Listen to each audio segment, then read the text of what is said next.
Brooklyn Nets fans know the best place to get unique gear to rep their team is Flatbush and Atlantic.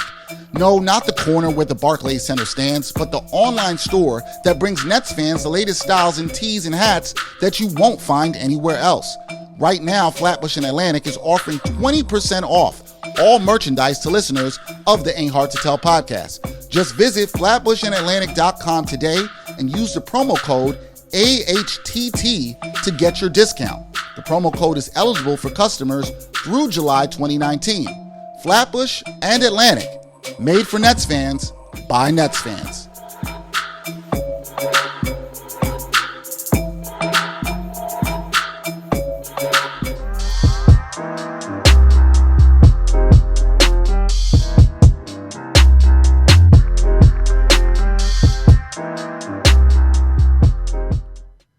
Hard to Tell podcast from the Gotham Podcast Studios. It's episode 91 of the Ain't Hard to Tell podcast. Dexter Henry, Brian Fonseca here.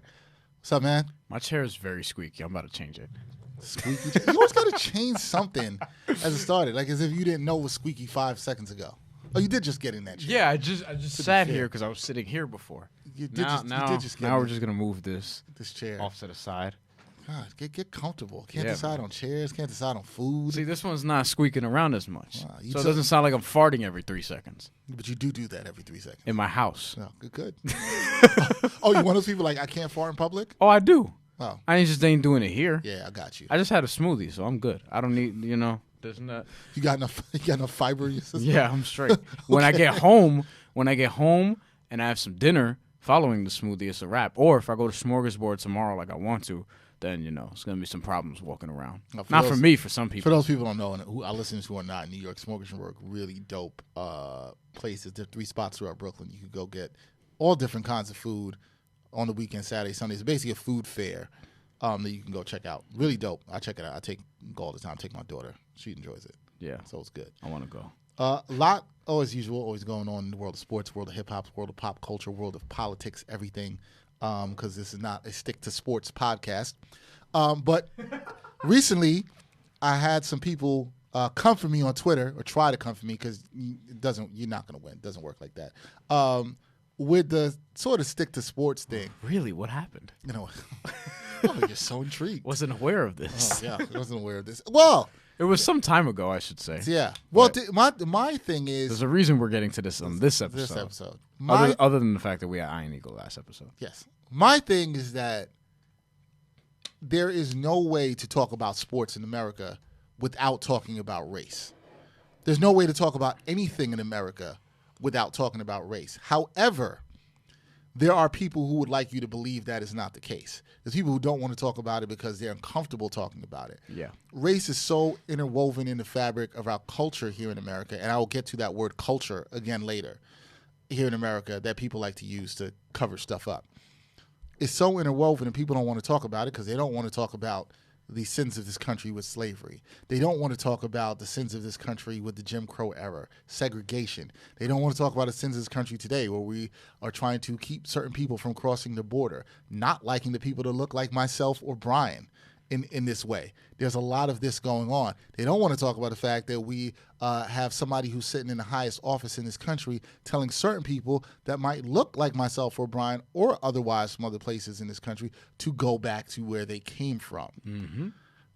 This is all interwoven. When you live like this as a minority in America, it's hard to ignore the other BS that's going around. It's hard to ignore when certain things are ignored and certain people are allowed to behave one way, but certain people that might look like myself or Brian are not allowed to behave that way or told to stay in their place or act a certain way. So a couple weeks ago, I was actually out at a bar with a friend, and we were watching the Yankee game, and I saw Yankees manager Aaron Boone stick up for his players after he did not like a certain ball and strike call. And it was a horrible call. I'm going to be clear on this. Horrible call. Ball's outside. Boone comes out. It's a rookie umpire who was behind the plate. He was, I don't remember the guy's name, but he was doing his 5th game. So I'm also not sure that what I'm about to explain that happens after this would have happened with somebody who had, let's say, a little bit more seasoning. Yeah. I'm not sure Aaron Boone would have had the same energy. However, Aaron Boone comes out there, and we've seen many times in baseball culture, for you culture folks, came out and defended his players, talked about how he didn't like how the guy was calling the strike zone, etc. He needed to do a better job. We see this. People generally like that. They like when they're – how do you feel about that? Do you like when the managers get out there and let the umpires know, yo, this is what time it is. I don't like what you're doing. I might get ejected from my team. Yeah, I would like people sticking up for me. Yeah, it's cool. Somebody sticks up for you. Somebody has your back, shows a little bit of passion. Yeah. Now, when I looked at that and looked at this video, there was something that was glaringly wrong to me in this video. Aaron, I've seen a lot of managers get up in the face of the umpire, yell, curse, stomp around, kick some dirt. Yeah. That's cool. We saw the Terry Collins viral video. Happens. You got to give us a shot. Yeah, you might curse at them. Maybe not, it's great, but you okay. Yeah. Aaron Boone went up in this man's face, pointed at him, and clapped in his face. Yeah. And basically told him he needed to get his shit together. Yeah, the umpire just ate it. In I his was face. shocked that he didn't throw him out of the Now, game. Shocked. The umpire, I feel, ate it because it may be where his standing is. I said he was only in his 5th game. But that reaction of him getting up in his face, clapping in his face, pointing at him, was utterly disrespectful to me. Aaron Boone's. Aaron Boone's. Okay. You don't do that. You can yell. You can stomp around. You can say what you want to say to somebody. I don't think you should be cursing about their mama or anything He definitely like tried that. to show him up and punk him. He definitely tried to punk him. And he kind of did. He did punk him. And then I saw what happened is, I saw this in real time. And the next morning I wake up, I see on Twitter, everybody's lauding this. Brett Gardner, by the way, this detail too, Brett Gardner, when the camera sort of cut over to him on the broadcast, you see Brett Gardner sort of standing atop the dugout and clapping his hands, in support of his manager, sort of laying it down, not getting ejected, by the way. Right. Also want to say, I am fine with Aaron Boone. I want to be very clear on this. Fine with Brett Gardner too? Yeah, I'm fine with Aaron Boone standing up for his players. I just thought the going in a man's face is too far, because I'll ask this to anybody out here listening.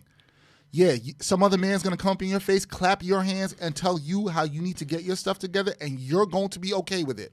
I'm surprised. I don't care where it is. Where you're working, look, where I'm from, somebody does that, somebody's got to go. Yeah. You're not doing, where is this cool? Yeah. However, what you hear from people on Twitter is, it's cool in baseball. Brian, where have we heard this before? Where have we heard this before? Oh, you have to understand it's baseball. This happens in baseball. You know what else happens in baseball? That's stupid. Somebody hit a home run. I don't like how they admired the ball. They styled a little bit too much. I'm in my feelings. Yo, next time that guy comes up or his teammate comes up, I'm going to throw this 98-mile-per-hour ball at him high and tight, which might hit him in the head, is extremely dangerous, and we applaud it because that's part of baseball culture. Not my culture. I think, we know what that's code for, right? And, you see the same thing with hockey. What's part of their culture? Fighting. Yeah.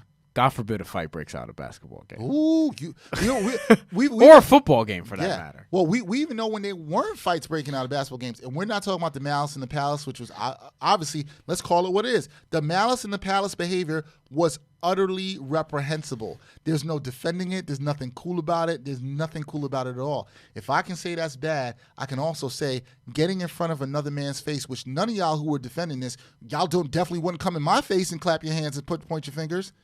Because it would not end well for you. Yeah, but you know why the Malice at the Palace happens?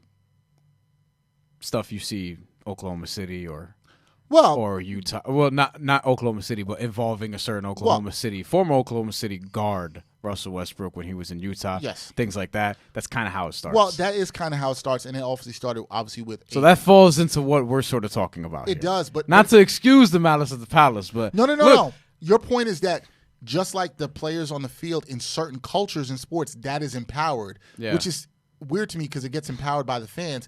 The fans also feel empowered, as we've talked about in this podcast, to do whatever they feel like doing. And to go back to the Malice in the Palace, that started with somebody throwing a drink on Ron Artest. And new sentence, sometimes people deserve to get their ass beat.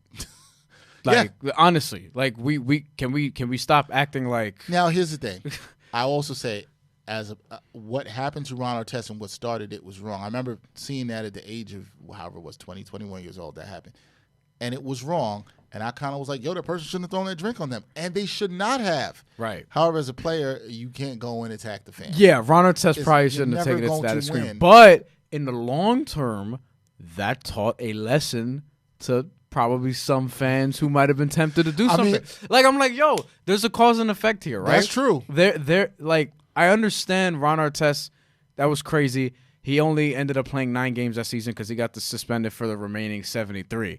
But fast forward 15 years later, we look at that event a lot differently than we do now.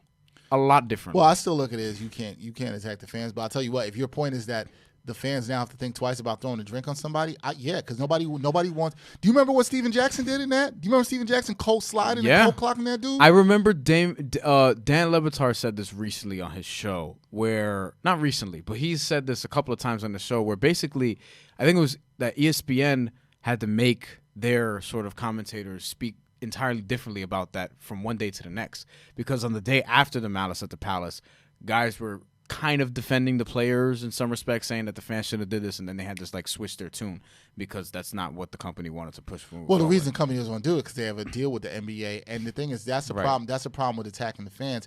You can't do that because you are working. These are the people coming to pay to see you. Yeah, that's why it doesn't work. But what happens is people don't realize, and I think I've spoken about this on this podcast. When you are in the public eye, when you do something like I do, where you're on TV or you do things and you're on the street and you're doing a live shot, people will try to test that and they'll try to mess with you. But I still have to always keep the professionalism about it in certain ways. Now, speaking of that professionalism, that I do not feel Aaron Boone exerting. This is not my point that we're going to get to on Twitter. Yeah. I think if Aaron Boone, was a black or Latino manager, this was Ozzie Guillen. Dusty Baker. Jerry Manuel. And did the same exact thing he did, coming in somebody's face, pointing, especially if it was a white umpire. Oh, God forbid, no. I don't think people will be like, this is fantastic. I don't think it will be lauded the same way. All you guys who say you like that passion, I can give you numerous things through sports where it's passion for some, unacceptable behavior for others. Fiery. Right? That's the term that they like using. It's fiery. Fiery. You know how many times I've seen Cam Newton do something where he's pumped up for a team after, and he's showing off. He's arrogant. Tom Brady could throw a touchdown. The camera could catch him dropping all kinds of MFers, all kinds of F-bombs, and it's just, look how passionate Tom Brady Leadership. is. But you know what? It's all code. The people on Twitter who want to tell me, oh, this has nothing to do about race. One, I'm sick of y'all. Every time somebody brings up something from a black or brown perspective, Latino's perspective about race, why are y'all so the quick person to tell me about it's not about race? How do you know? Comfort. And you know exactly the people I'm talking about. They want to live in their bubble where you nothing is racist. want to live in a bubble where nothing is racist. Yeah. How can you tell me? I'm a black man living in America. I'm damn near a race expert. Yeah.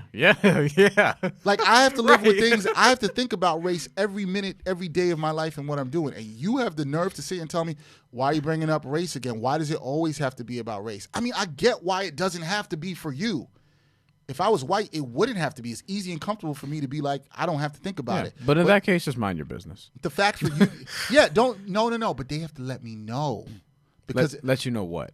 Okay, so after this happened with Aaron Boone, I put out a tweet, and I said, I want to make sure I have my tweet correctly. Make sure you quote yourself right. I don't want, but to paraquote myself, I had said that I thought I wasn't surprised that this behavior that Aaron Boone displayed was acceptable for certain people in certain sports. Yeah. And it goes to the point of what you were saying.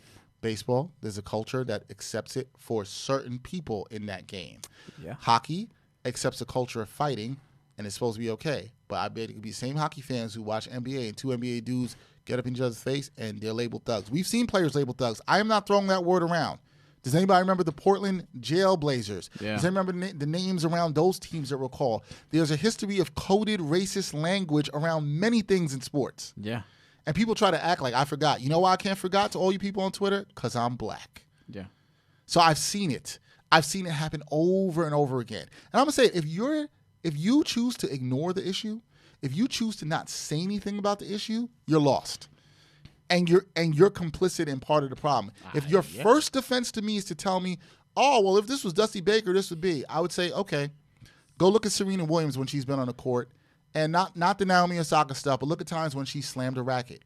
Look at times when she's argued a call with a ref. Even that Naomi Osaka stuff. If that was what's her name? Anna Kournikova, that probably would have been different. Yeah. but the thing is, it's not even like I'm saying this out of nowhere. There's evidence of this. Yeah. Go look at the worst thing John McEnroe ever did. Oh, boy. Or Andre Agassi or Pete Sampras or any of these dudes arguing, and nobody ever was like, these are white men. Nobody's ever arguing and saying, yo, these dudes are too much. Serena's told how she should be, one, because she's black, and two, because she's a woman. Isn't there a story of Peyton Manning sitting on a trainer's face when he was in college or something like that? Well, I still don't know. That everybody sort of sweeps under the rug. And nobody is as touched, and that has been really swept under the rug, and I don't know what's going on with that. But there are, I think the people who make these arguments against me and say these things on Twitter, you want to live in a world where you think everything is equal and everybody is viewed through the same lens and everybody in this country is treated and viewed the same way and can behave the same way. No, because you guys are critical of certain people in sports. I brought up Cam Newton and Tom Brady. It happens in football a lot, right? Yeah. Certain players can do something, and it's okay for the white player, but the black player or the Latino player does it, and it's a problem because you don't like what that represents. The problem is when I say what I said on Twitter, you're mad because you have to check yourself and look at, yo, why do I like this in this sport? For all you guys who like the manager going out there, that's cool. I'm not knocking y'all. But are y'all really cool with somebody pointing the fingers in somebody else's face and clapping to them like they're a child? I wouldn't even do that to my child. And nobody should do that to their child. Right. And you're going to go and do this to another grown man. And we're saying, oh, in between the diamond, we're okay with that. Some behavior is not cool anywhere. I mean, you know what, though? It's funny that you mentioned that. I feel like if the manager would have retaliated by throwing him out, then a lot of people would have taken Aaron Boone's side even more. I feel like if the manager even probably, let's say this would never happen in the umpire. Whatever. Whatever, same, But let's say the manager, Aaron Boone in this case, right?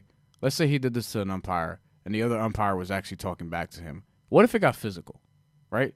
Because I think that if that happens in a lot of other workplaces where there aren't 50,000 or 40,000 or however many people are watching, it would have gotten physical. Because I'll tell you what, if anybody anywhere does that to me in my face, something's going to happen. And for most people, I think most people are keeping that energy because here's the thing. But that's what I'm saying. A lot of people just need to get their ass beat. Like, it all comes down to this. Like, I know people are going to think this is funny, but a lot of people, too many people walk around feeling invincible. Why? Because they have Twitter. And because they can say anything they want at any given time. But here's the thing. And I think a lot of people in general just need to get their ass beat because maybe that'll change their minds about how they feel about certain things. I don't even think that umpire needed to even take it there. But had he thrown him out and had the umpire made a statement about how unacceptable his behavior is and where he crossed that line. He should have gone back in his face, to be honest. He should have. I would have liked to seen that. Yeah. I understand but I also want to put myself in his shoes and being a young umpire in this fifth game and in front of 40,000 people in Yankee Stadium, he probably was like, yo, I need to eat this one. However, I actually think he could have made a better point by not eating that one. And I think there should be more people calling the behavior of Aaron Boone deplorable. To me, he crossed a line. There's one thing, there's standing up to your players, and then there's like you cross a line where you're disrespecting a man or another woman or an adult. That doesn't fly anywhere. Like you said, nobody at any job is going to be like, oh, yeah, I'm cool with that. Especially because if you're Aaron Boone and you're a former baseball player who had a really good career, you know everybody's watching you in that moment. You don't think he was trying to actually punk him in front of everybody? Yeah, because the entire game stopped. That's another thing that's interesting about baseball culture is that when a manager comes to confront an umpire, the actual game just stops entirely. And we watch this, and we're like, passion is one thing. This crossing a line of disrespect, and that's why I draw the line. And I actually think if it was a black manager or Latino manager, which is the main point here, they would have to think about how they're even going to make this argument. Like they know if they put the finger in the face, if they clap their hands, that it's not going to be perceived the same way.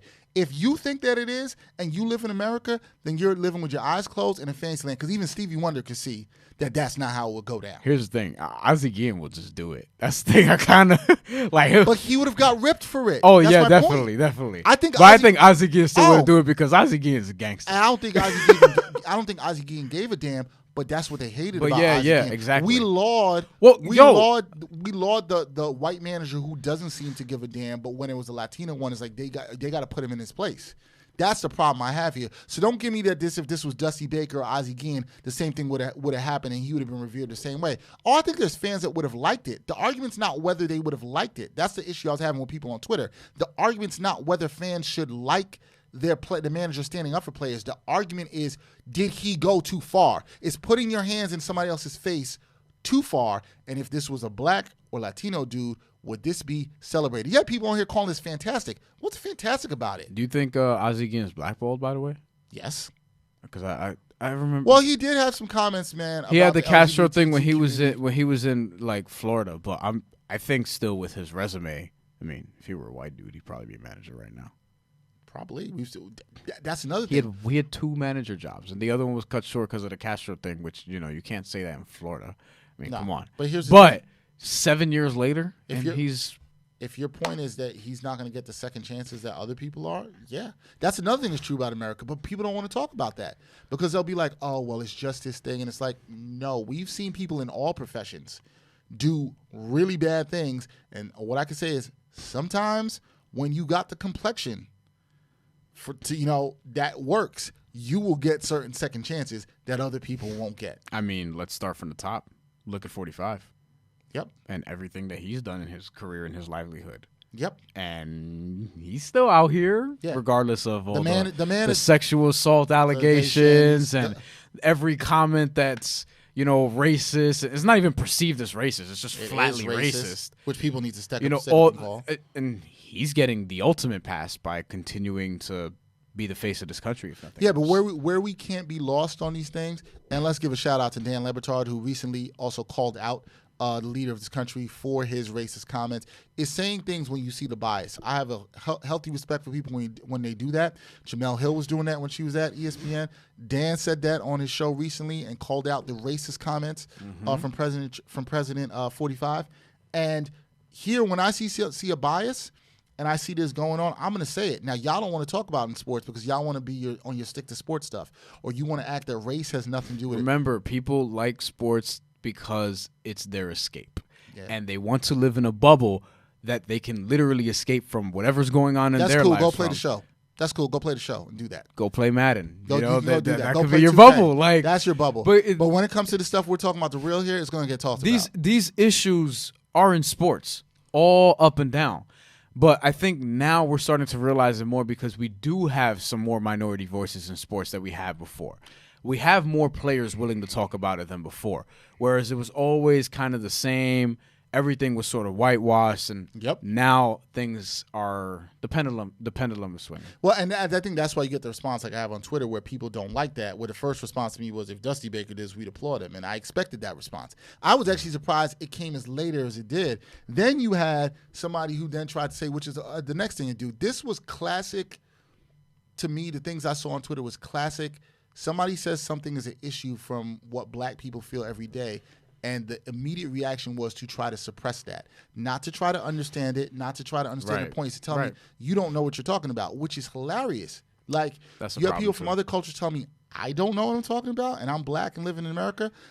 First thing said to me, this is somebody, you're trying to sound smart here. And I was like, no, I am smart.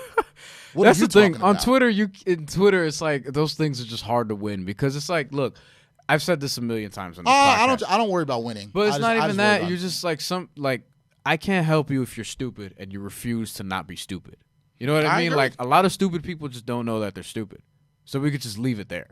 They don't. And the people who want to make excuses and for themselves, it's sad, but they're lost. And there's a lot of lost ones. And I'm sorry. I think if you look at this situation, to put a bow on this, with Aaron Boone, and you look at what's going on, and you look at how he's perceived, or think about how black players are perceived in certain situations when they show emotion, there's a lot of pause for cause there. If you're going to be real with yourself about it. If you're not, and you think we live in this perfect utopia where we're not there yet, where everybody's treated the same, then you're lost. I can't stress that anymore. I don't know if it can help you, and quite frankly, I always say, my boy always say this, he's like, sometimes when you have messages like this, like we're talking about this in this podcast, or you bring this up on Twitter, like you say, the people that really need to receive it probably aren't the ones that actually receive it, where they can actually sit and have some critical thought about it. Well, to them, they're mixing politics with sports when these are not political issues. These are just issues, period. These are social issues. Right, and everything that I mentioned is social, isn't political. Right, but that's what I'm saying is that certain people will try to label them as political issues. And I don't like mixing my politics with my sports, and all these kind of things. When really these are just regular issues or social issues that we need to be talking about. And in a lot of ways, we're listening to each other less and less and less than we were before. If the 2016 election taught me anything, it's just that, right? Yeah. So that people would rather be lost in the idea that everything is fine. People like fantasies, bro. Yeah. People just love fantasies. That's cool, man. Why do you think the sexual robots are gonna be a hit? Honestly, people just love fantasy. A lot of people who can't get girls or can't pick up dudes, they're gonna get the robots. They're gonna fuck the shit out of them, and then that's gonna be it. That's gonna be their lives. That's gonna be another escape for them. They're gonna watch sports. They're gonna have sex with their robots, and then they're gonna go do their day job, whatever it is. Who's gonna talk to these people? Twitter. Sounds like they ain't talking to nobody. People on Twitter. That's a very sad. You know what I'm saying? Sounds like a very lost society. And I'm not even trying to be on some highbrow BS. I'm just saying, that's what it is. I mean, if you want to deal with the robots, I am mad at you, but I do think it will say something about society going forward with that. Yeah, no, man. There's a lot as Dave Chappelle said, happen in real life. Yeah, but as I say, there's a lot of lost ones out there.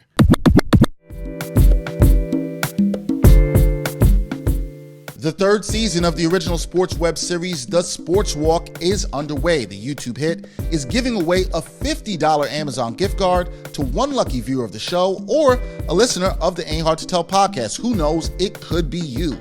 All you have to do is enter the gift card giveaway contest. Look, it's easy, and there are multiple ways to enter, including subscribing to the Sports Walk YouTube channel, liking the show on Facebook, or following on Twitter or Instagram. For more information, visit the giveaway link in the description info for this episode.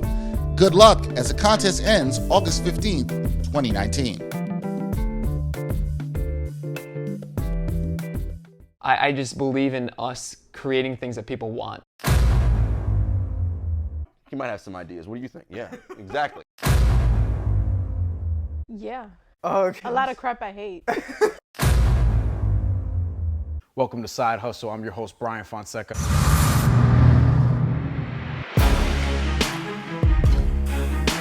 Where I have kids that are legitimately suffering, and then I have, a small group where it's, all my friends are in therapy, I should be in therapy too. College, my mom got me a job as a toll collector. Oh, it was horrible. Two guys from TMZ pop out the woodwork, start snapping pictures. Where did she even come from?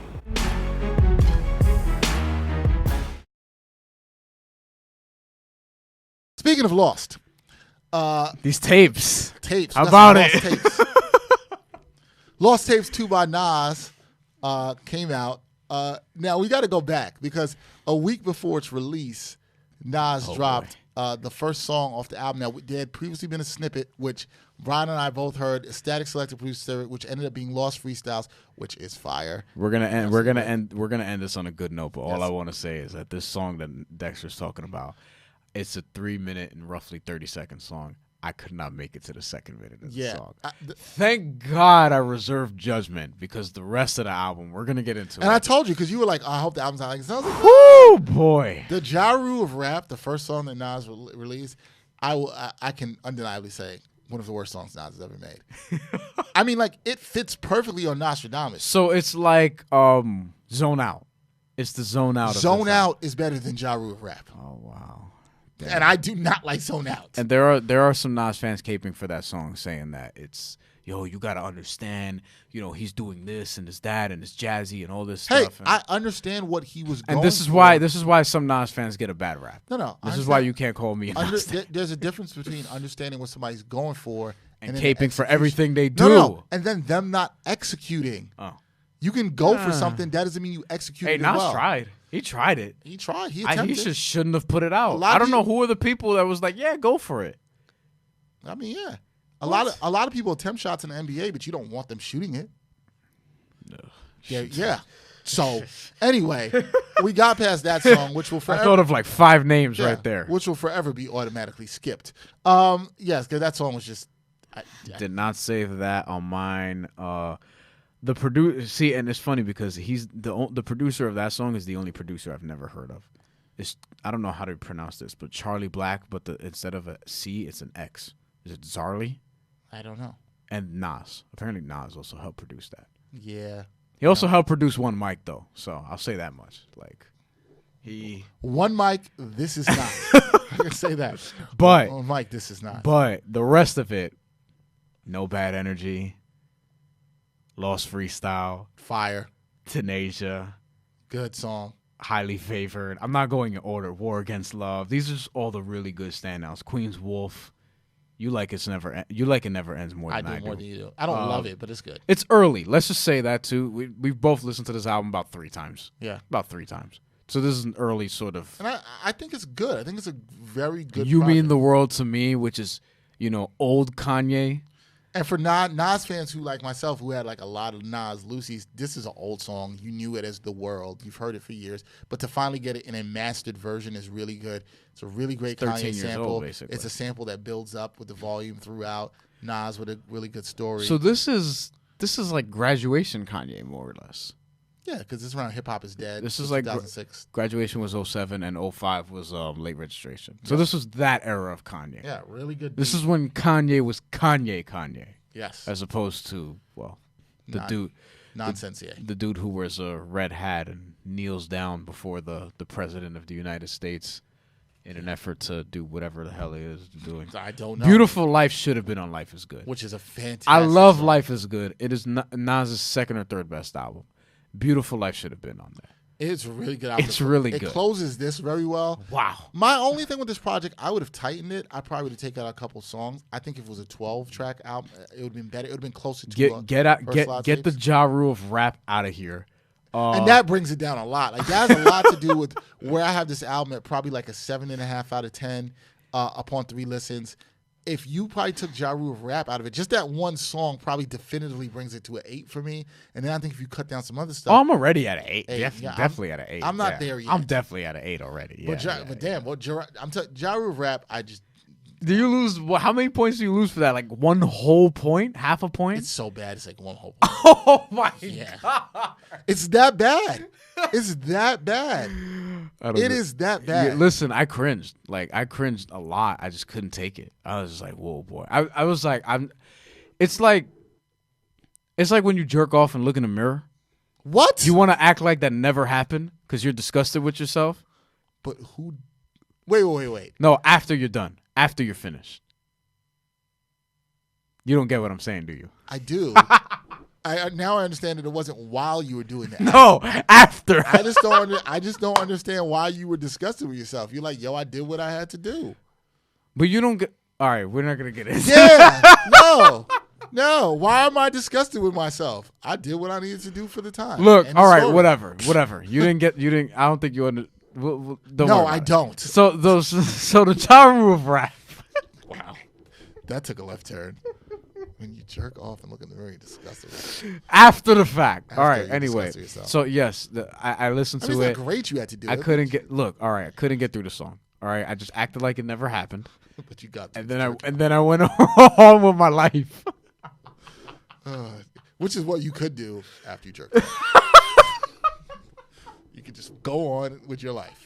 Why couldn't it be? Why'd it have to be any different? All right, I'm off that. I don't think I explained that definitively enough for you. No, but it makes better for the show. The people are going to want an explanation. That's all I'm going to say. They can DM me. Okay. The Ja Rule of rap, and It Never Ends. I think if you take that off, it's a 9. Both of them. I don't really. It Never Ends has to grow on me. I didn't really like it that much. I'd be fine if it was one of the songs that went off. But look, this is a. But everything else is solid, bro. Yeah, it's solid. I mean, look, all right. If I really wanted to bring it down to 12 to make it like damn near perfect, then you could take off those 2 that I just mentioned, Ja Rule of rap and It Never Ends, and you could also take off adult film. And I don't mind that song. I just don't love the hook, so I can go without that. Yeah, that's what I'm saying. I'm saying if I really wanted to be a stickler and get it down to like 12, 13 songs, yeah, miss those 3, and then you have like a 9+.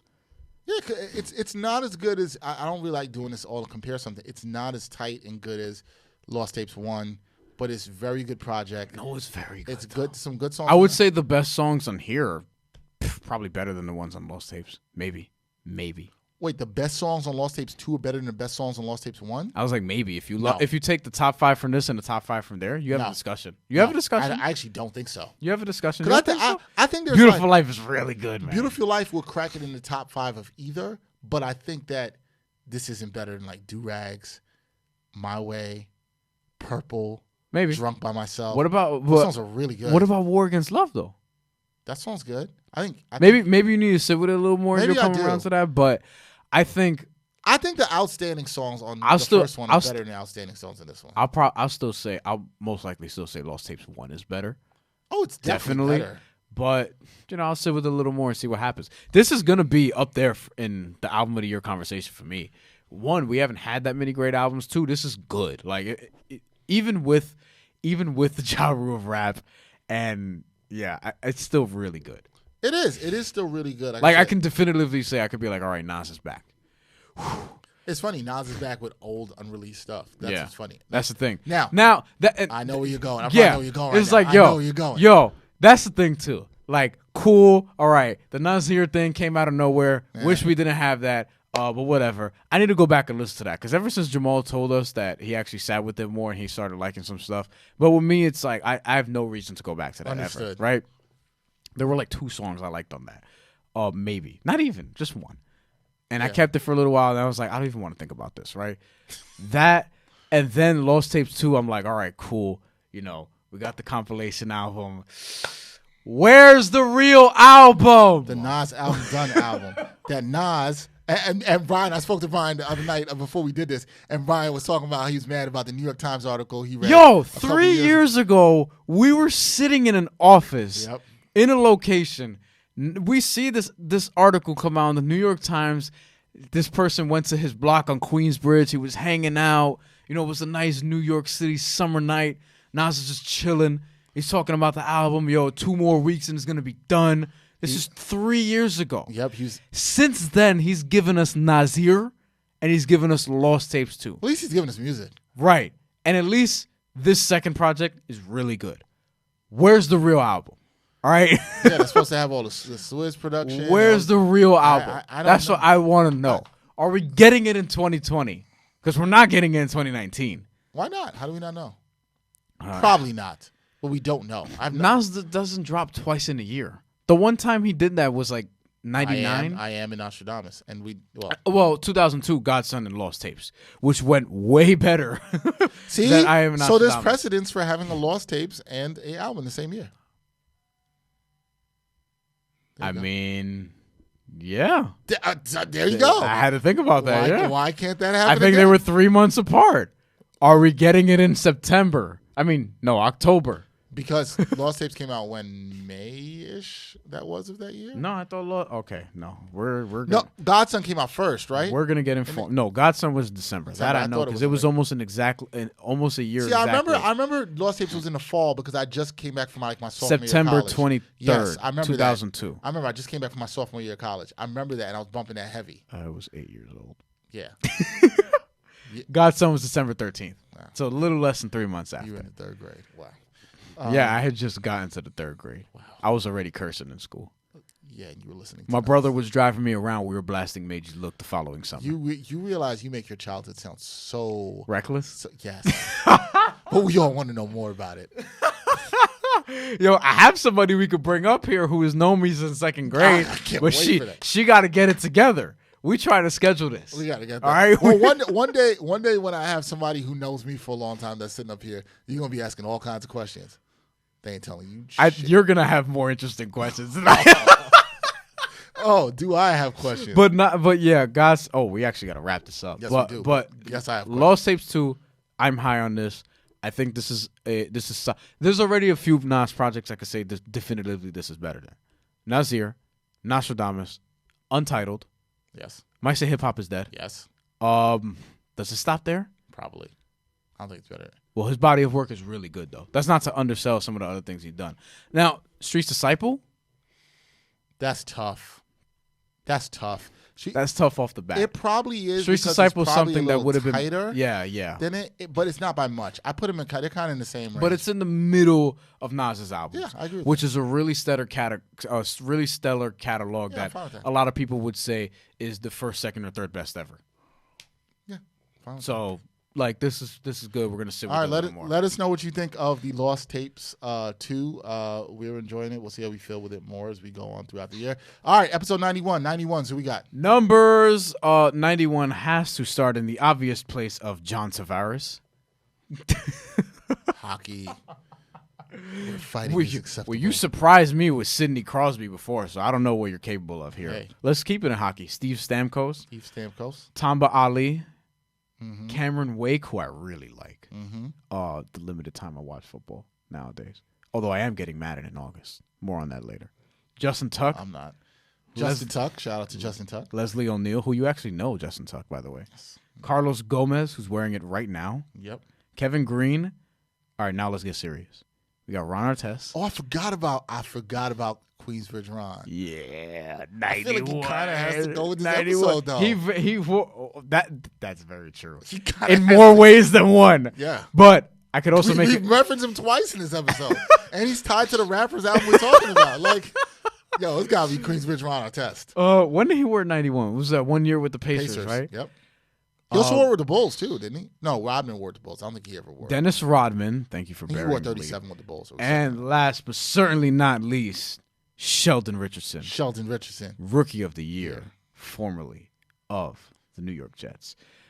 He wore 91 with the Indiana Pacers, him being Ron Artest in 2005. So this is when he came back from the Malice in the Palace. That's correct. All right, I mean, look. Queensbridge Ron Artest. That's my vote. I'll definitely over Dennis Rodman. I'll say that much. Yeah. Especially current Dennis Rodman. Like, if we were doing this podcast in the 90s, first of all, it'd probably be a radio show.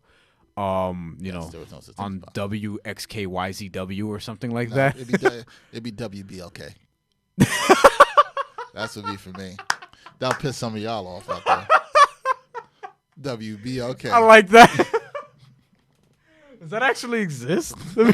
I hope so. Hold on. They gotta, of all the letters, the 4-letter W's they've got, yep, there's WB. Where's that located? Power 93.7 WBLK is an urban contemporary FM radio What a station. shock. Where is it though? Buffalo, New York. You know what they play a lot of probably? Griselda.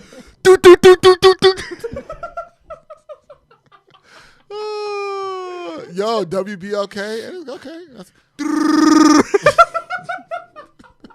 You getting your West Side gun on? Yo, I'm when I leave here, I'm going home and I'm gonna just listen. I'm gonna listen to Griselda on my way home. Oh man, that's great. Me and West Side Gun need to talk wrestling, bro. That needs to happen. I will sit out that podcast. No, you won't. Yes, I No, would. you won't. Yes, I would. Yes, I would. Till West Side Gun is like. Blah. at least do the sound effects. I can do that for that. That make me want to sit down. Yeah, I'm good. Wrestling? Oh, okay, I'm good. So, Western New York and the Niagara region of Ontario, Canada, WBLK plays the musical genres of hip-hop, R&B, urban contemporary, gospel, and soul. Yo, they keeping it real black. I love it. All right, shout out to WBLK. I hope that's a black-owned station, too. I wonder. I mean, no, it doesn't mean they could be part of another large media group. I don't know if they're a black-owned station. home of the Steve Harvey Morning Show. It's literally in their Twitter bio. They keep it black all the way. All right, not bad. WBLK, shout out to you. All right, that's it for owner is Town Square Media, who also owns XXL. Interesting. Not black owned. All right. That's it for episode 91 of the Ain't Hard to Tell podcast. We thank you for listening. As always, please subscribe to us on wherever you listen to podcasts. Also, be sure to check out our T Public store. They're definitely in the black. bio. Oh, they are black owned? Yeah. I'm looking at their Instagram. Okay. All right. Come on, son. Come on. I mean, they got a lot of black stuff. That don't mean they're black owned. I mean, that just means there's somebody black running that account. I mean, that counts for something. Yeah. Not the same, but it counts for same, something. but yeah. T Public. Check that out. Also, be sure to check out any of the sponsors we have. Check out other stuff going on. Be sure to support our sister and brother podcast. the 7 Footers podcast, talking about a lot of NBA, even though we still are heavy through the off season. Also check out Necessity with Marguerite Pierce and Lindsey Jackson. Be sure to support those podcasts as well too. That's it for episode 91. And our shows. And our shows. Oh, yeah. Aha. The Sports Walk coming out. And Brian's new venture, which y'all should really check out. Side Hustle. August 2nd. Yes. August 2nd. Yeah. 9 episodes weekly starting Friday, August 2nd. And Yeah. every Friday after that until September. There we go. And then I'll go on vacation for a few days before Sports the NBA Walk season. and Side Hustle. Check those both out. As usual, thank you for continuing to support us and everything else around us. Until the next time, y'all. Peace.